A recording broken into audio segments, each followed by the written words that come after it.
কালকে আমাদের খুব ভালো আলোচনা হয়েছে ভুটান এবং ইন্ডিয়া, বিশেষ করে বাংলা। তো 80% বিজনেস চলে ভুটানের বেঙ্গলে, এবং বেঙ্গলের সাথে ভুটানের রিলেশন ঐতিহাসিক চিরকালই আছে, একটা সুন্দর রিলেশন।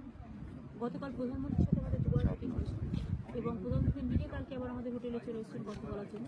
তারা এতটাই খুশি, এবং আজকে রাজার সাথে আমাদের মিটিং হলো সমস্ত ডিটেলসে, এবং ম্যাজিস্ট্রি এবং হার ম্যাজিস্ট্রি তারা আমাদের ভীষণ ভালোভাবে হসপিটালিটি অতিথিতা করেছেন এবং বরণ করেছেন, এবং প্রায় 50 মিনিট তাদের সাথে ডিটেলস আলোচনা হলো।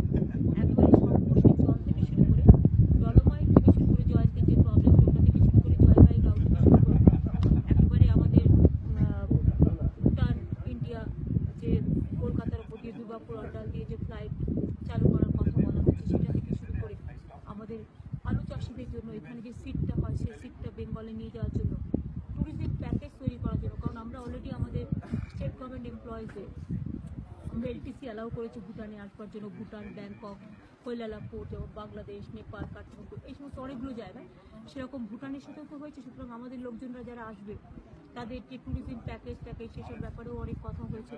Plus agro industries, tourism, education, skill department, তারপর ইরিগেশন ডিপার্টমেন্টের যে প্রবলেমগুলো আছে, তারপরে বন্যা হয় কখনো কখনো আলিপুরদুয়ারে, সেটাও ওনারা বলেছে একটা এক্সপার্টস কমিটি তৈরি করবে। সত্যি এটা নেচারের জন্য হচ্ছে নাকি কোনো টেকনিক্যাল প্রবলেমের জন্য হচ্ছে। যদি টেকনিক্যাল প্রবলেমের জন্য হয় তাহলে তারা একটা এক্সপার্টস টিম করে ওপিনিয়ন। এভাবে ডিটেলস আলোচনা হচ্ছে দুই দেশের মধ্যে। এবার ওরা আমাদের আরও বেশি ফেসিলিটিস চায়, যেটা হচ্ছে হেলথের ব্যাপারে।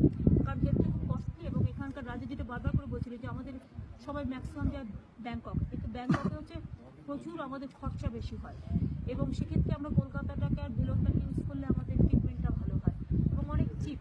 সেগুলোর ব্যাপারে ডিটেলস কথা হচ্ছে, আরও অনেকগুলো ব্যাপার।